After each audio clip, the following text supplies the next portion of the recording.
மது அருந்தாத, புகைப்பிடிக்காத, கொள்கை பிடிப்பு கொண்ட ஒரு 100 பேர் ஒரு மாவட்டத்துக்கு இருந்தா இந்த நாட்டையே நான் புரட்டி போட்டோன்னு சொன்னார். 100 பேரே இல்ல, அதே போல மாவட்டத்துக்கு 10,000 பேர் என்ன சீமான் தயார்படுத்தி விட்டார் என்பதுதான் யதார்த்த உண்மை. அங்க கொண்டு போய் மைக்கு நீட்டினா உங்க கொள்கை தலைவர்ல 5 பேர்ல யாரு ப்ரோ பிடிக்கும் கேட்டா, ப்ரோ அதெல்லாம் அது வேணாம் ப்ரோ மைக் கேமரா ஆன்ல இருக்கா, வேணாம் ப்ரோ கட் பண்ணுங்க ப்ரோன்றான். எல்லா கூட்டத்துக்கும் சாட்டையை போட்டு அனுப்பிச்சு ஸ்லீப்பர் செல் அனுப்பிச்சு விட்டுறது. திமுக பெரிய படையை வச்சிருக்குது, பணத்தை வச்சிருக்குது. விஜய் வந்து மிகப்பெரிய ரசிகர் கூட்டத்தை வச்சிருக்காரு.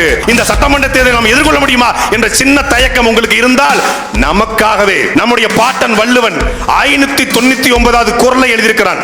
யானை வந்து உருவத்தில் பெருசுதாண்டா, ஆனாலும் ஒரு புலி தனித்து நின்றால் அந்த யானை பயந்து ஓடும் என்கிறான்.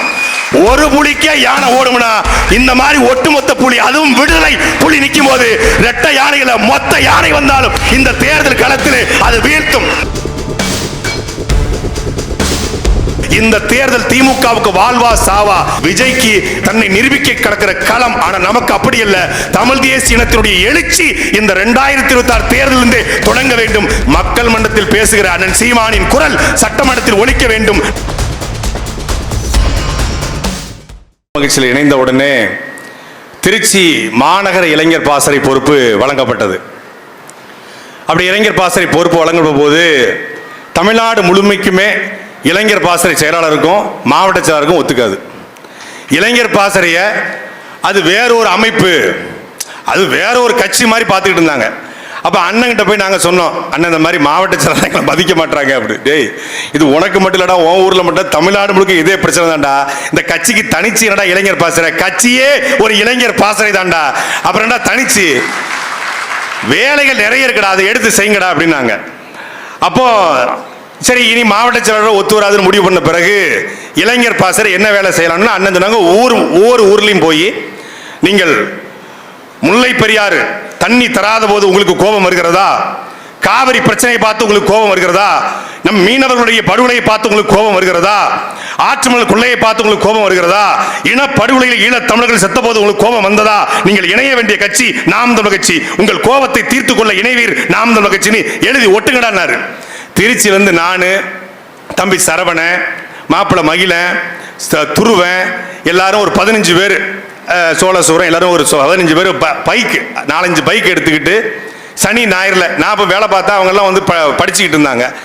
பைக் எடுத்துட்டு இங்கிருந்து முசிறி வரைக்கும் சனிக்கிழமை காலையில் 6 மணிக்கு கிளம்புவோம். முத நாளே இந்த சூரட்டி பூரா அடிச்சிருவோம். ஒரு 300 சூரட்டி 3000 ரூபா, நாங்களே ஆளுக்கு 100 ரூபா போட்டு ஒரு 3000 சூரட்டி அடிச்சு, ஒரு 300 சூரட்டி அடிச்சு இதை திருச்சியிலிருந்து வழிநடுக ஒட்டுவோம். எப்படி ஒட்டுவோம்னா, ஏணி கிடையாது, நாற்காலி கிடையாது, துருவம் குனிஞ்சுக்குவாரு, துருவம் மேல ஏறி நான் ஒட்டுவேன். அப்புறம் சரவணன் குனிஞ்சுக்குவான், சரவண மேல பேருந்து இங்க கீழே ஓட்டுனா கிழிச்சிருவாங்க, மேல ஓட்டணும் அப்படின்னு ஒவ்வொருத்தரும் குனிந்து அவரை ஏணியாக்கி ஒட்டணும். அப்படி ஒட்டித்தான் கட்சியை வந்து அடுத்த கட்ட நகர்வுக்கு எடுத்துட்டு போனோம். அப்படி போயிடுவோம், சூரட்டி ஓட்டிட்டு வருவோம்.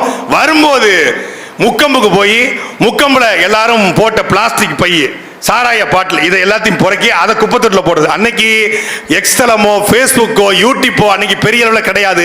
நாங்கள் செய்த செய்திகள் பெரிய வெளியே வரல, ஒரு தொலைக்காட்சியும் காட்டாது. அப்படி வேலை செஞ்சோம். அப்படி வேலை செய்யும் போது ஒரு நாள் ரொம்ப முட்டிக்கிச்சு, மாவட்ட செயலாளருக்கும் எனக்கு முட்டிக்கிச்சு. எதுக்கு முட்டிக்கிச்சுன்னா, பக்கத்தில் சீமான் எங்க வந்தாலும் அங்க போயிருவேன், வண்டி எடுத்துக்கிட்டு வாடகை வண்டி பிடிச்சிட்டு போயிடுறது. ஒரு நாளைக்கு இருந்து என்ன எதுக்கு விடாம போயிட்டு இருக்க, நம்ம மாவட்டத்துக்கு வந்தா மட்டும் தான் போகணும், எல்லா இடத்துக்கும் போவியா அப்படின்னு ஒரு வாக்குவாதம் ஆயிருது. அப்ப நேரம் மனுஷனில் கூப்பிட்டு சொல்ற, இந்த மாதிரி வந்து அண்ணன் கூட்டத்துக்கே போகக்கூடாதுன்னு சொல்றாப்லன்னு, டே நீ வாடா, நம்ம கும்பகோணத்தில் இளைஞர் பாசறை மாநாடு போட போறோம், நீ அங்க வந்து வேலை செய்யடா அப்படின்னாரு.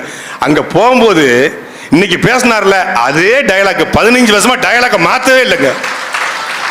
இளைஞர் பாசறை என்பது, நான் சின்ன புள்ள, 24 வயசு எனக்கு ஆகுது, சொல்றாப்புல வீட்டு மாடியில வச்சு, இளைஞர் பாசறை என்பது ஈழத்திலே நாம் ஒரு தாக்குதல் நிகழ்த்த போகிறோம் என்றால், நம் தலைவர் படை தாக்குதல் நிகழ்த்த போகிறோம் என்றால், கரும்புலி படை முன்னால் ஊடறுத்து போய் அங்கே அது எல்லாத்தையும் செஞ்சு வைப்பாங்க. அது போல இளைஞர் பாசறை. இப்ப அண்ணன் பரப்பூர்ல போயிட்டு இருக்காரு, எனக்கு நல்ல ஞாபகம் இருக்கு, அண்ணன் பரப்பூர்ல போயிட்டு இருக்காரு, அப்படி வாகனம் போயிட்டு இருக்கு, திடீர்னு ஒரு 10 மாடு படுத்துக்கிறது, உடனே இளைஞர் பாசறை ஏறி ஓடி போய் அந்த மாட்டை சரி பண்ணி இதுதான் இளைஞர் பாசறை விளனாரு. எனக்கு சல்லுன்னு ஏறிக்கிச்சா, நம்ம தான் திருநெல்வேலிக்காரனாச்ச, நமக்கு டப்புன்னு ஆட்ரா இதான வேலையா? எந்த பிரச்சனை வந்தாலும் முதல் நம்ம தான். அண்ணனை எவனாவது பேஸ்புக்ல திட்டுனாலும் போன் நம்ம போனு தான். கட்சிக்கு ஏதாவது பிரச்சனை வந்தாலும் அடி நம்ம அடிதான். அப்படி அண்ணன் ஒரு பக்கம் நம்மளை தயார்படுத்தினாங்கன்னா மணிசெந்தில் அண்ணன் போன்றவர்கள் அந்த இளைஞர் பாசனையை மிகச்சிறப்பாக கட்டமைச்சாங்க.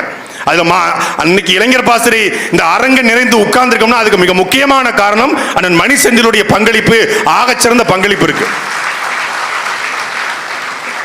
விவேகானந்தர் சொன்னார், ஆற்றல் மிகுந்த ஒரு 100 இளைஞர்கள் இருந்தால் இந்த நாட்டையே நான் மாற்றி காட்டுவேன். இதே கருத்தை 2010ஆம் ஆண்டு என் மீனவனை அடித்தால் சிங்கள மாணவனை அடிப்பேன் என்று சொன்னதற்காக வேலூர் சிறையில, கொட்டும் சிறையில் அண்ணன் சீமானவர்கள் இருக்கும்போது நாங்கள் பார்க்க போயிருந்தோம். சரியா எனக்கு ஞாபகம் இருக்கு. அது ஒரு ஆகஸ்ட் மாசம் பார்க்க போயிருக்கும் போது முதல் முறை அண்ணன் சீமானவர்களை அப்பதான் நான் பக்கத்துல பாக்குறேன்.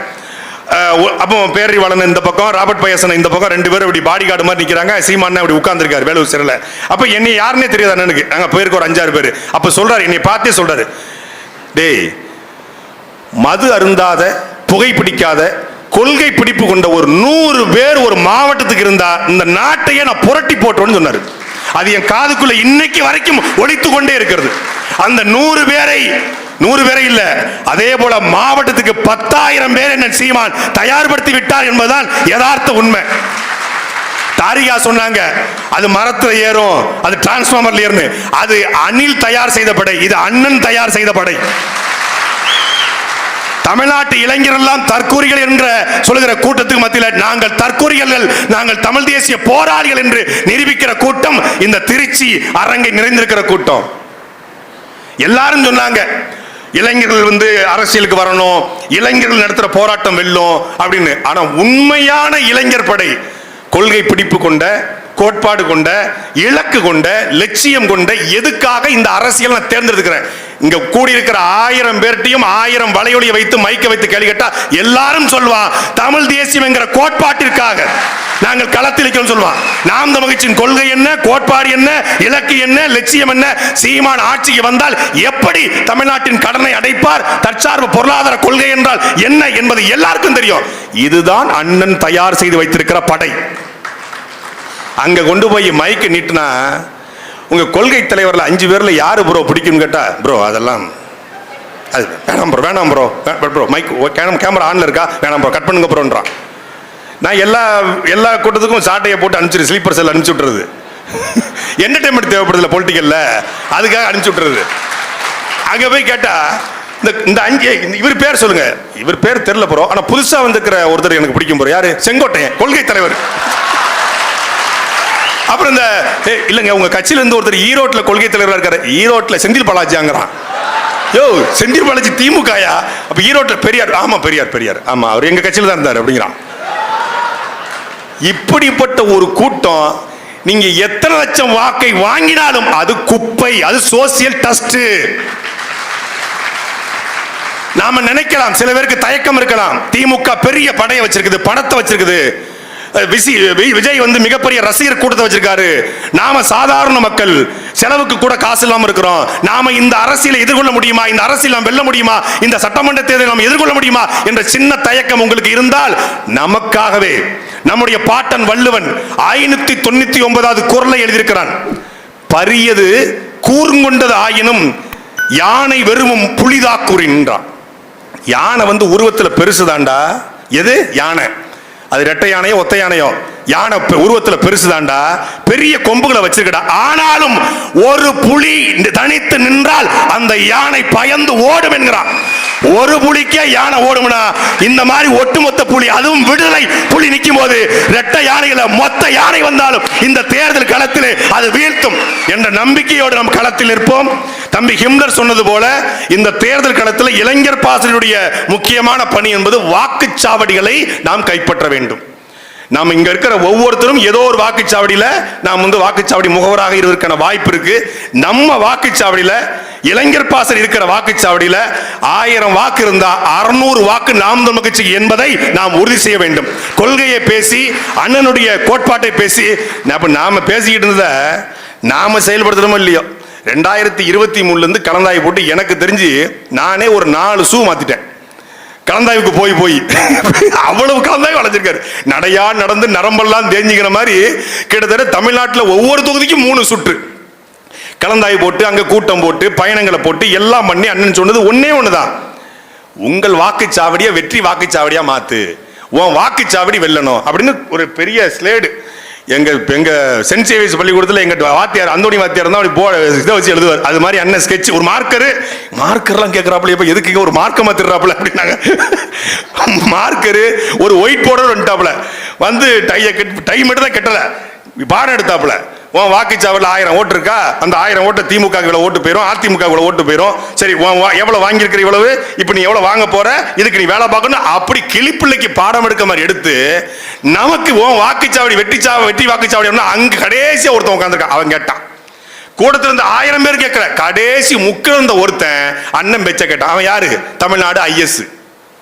அந்த ஐஎஸ் கேட்டு வந்து உளவுத்துறை கேட்டு போய் முதலமைச்சர் சொல்லிச்சு. முதலமைச்சர் பிடிச்ச சூப்பர் பாயிண்டா இருக்கு, என் செல்லமே பிரசாந்த் கிஷோரை வச்சு பார்த்தேன், சுனிலை வச்சு பார்த்தேன், ஆனா என் மருமகன் சபரீசனோட வச்சு பார்த்தேன், அவங்க சொல்லாத பாயிண்ட இந்த செந்தமரன் சீமான் அழகழகா சொல்றாப்லையே அப்படின்னு சொல்லி அவரு உன் வாக்குச்சாவடி ஆக அந்த வகையில வெட்டிச்சு வாக்குச்சாவடின்ட்டாப்ல. இப்ப அதை அவங்க கேம்பெயினா போட்டுட்டு இருக்காங்க.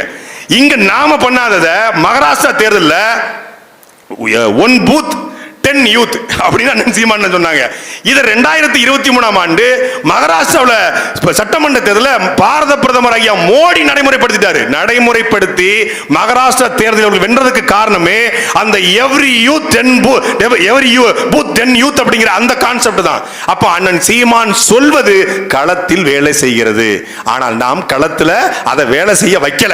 அதை இந்த தேர்தலில் வைக்கணும். இதுவரைக்கும் நடந்த சட்டமன்ற பாராளுமன்ற தேர்தல்களில் மனசாட்சி தொட்டு எல்லாருக்கும் தெரியும், 20 விழுக்காடு கூட நம்ம பூத் ஏஜென்ட் போடல. திருச்சி உட்பட இன்க்ளூடிங் திருச்சி 20% கூட போடலங்கிறது உண்மை. சில இடங்களில் 10 விழுக்காடு கூட இல்லை. நம்ம சில இடத்துல நம்ம பிம்பளைக்கு பிளாக்கி மாதிரி எழுதி காட்டிக்குவோம், அண்ணன் எல்லாத்துக்கும் நான் போட்டேன்னு, சில இடங்களில் வரலன்னு அண்ணன் ரிப்போர்ட் காட்டுவோம். அதான் உண்மை, எங்களுக்கு தெரியும்ல. அப்போ உண்மை என்னன்னா நமக்கு 10 விழுக்காடு கூட இது வரைக்கும் வாக்குச்சாவடி முகவர் போடல. வாக்குச்சாவடி முகவர் இல்லாமலே 36 லட்சம் வாக்குன்னா வாக்குச்சாவடி முகவர் இருந்தால் எத்தனை லட்சம் வாக்கு என்பதை கற்பனை செஞ்சு பாருங்க. அந்த வாக்குச்சாவடியில் ஹிம்லர் நிக்கிறாரு, இல்ல தம்பி இடுமானம் கார்த்தி வேட்பாளர் விடுங்க, வேற போய் ஜல்லிக்கட்டு ராஜேஷன் வேட்பாளர், இப்ப தம்பி சரவணனோ இல்ல மகிழனோ இல்ல வந்து சோழசூரனோ இல்ல வந்து அண்ணன் பிரபு தனபாலோ யாரோ அந்த வாக்குச்சாவடி நிக்கிறாங்கன்னா அவங்க வர சித்தி பெரியம்மா அத்தை மாம அவங்களுடைய நண்பர்கள் பள்ளி தோழர்கள் தொழில் செய்யவங்க எல்லாரும் பார்ப்பான். ஆமால்ல இவன் நாம் தமிழர் கட்சியில இந்த தனியம் பிடிச்ச திமுகவுக்கும் இந்த தற்கொலை போய் விஜய்க்கும் இவங்க எவ்வளவு பரவாயில்ல பண்ண அந்த நேரத்தில் குத்துவான். அந்த நேரத்தில் குத்துகிற வாக்கு தான் வெற்றியை தீர்மானிக்கும். இது ஒரு உளவியல் யுத்தம். அதை இந்த தேர்தல் நாம் சாத்தியப்படுத்த வேண்டும். இளைஞர் பாசறை வாக்குச்சாவடிகளில் முகவர்களாக நிரம்ப வேண்டும், வாக்குச்சாவடிகளை கைப்பற்ற வேண்டும். இந்த தேர்தல் திமுகவுக்கு வாழ்வா சாவா, விஜய்க்கு அவனை தன்னை நிரூபிக்க கிடக்கிற களம். ஆனால் நமக்கு அப்படி அல்ல. தமிழ் தேசிய இனத்தினுடைய எழுச்சி இந்த 2026 தேர்தலிலிருந்தே தொடங்க வேண்டும். சட்டசபையில் மக்கள் மன்றத்தில் பேசுகிற அண்ணன் சீமானின் குரல் சட்டமன்றத்தில் ஒலிக்க வேண்டும். நன்றி, வணக்கம். நாம் தமிழர். சாட்டை எடுத்து நாட்டை திருத்து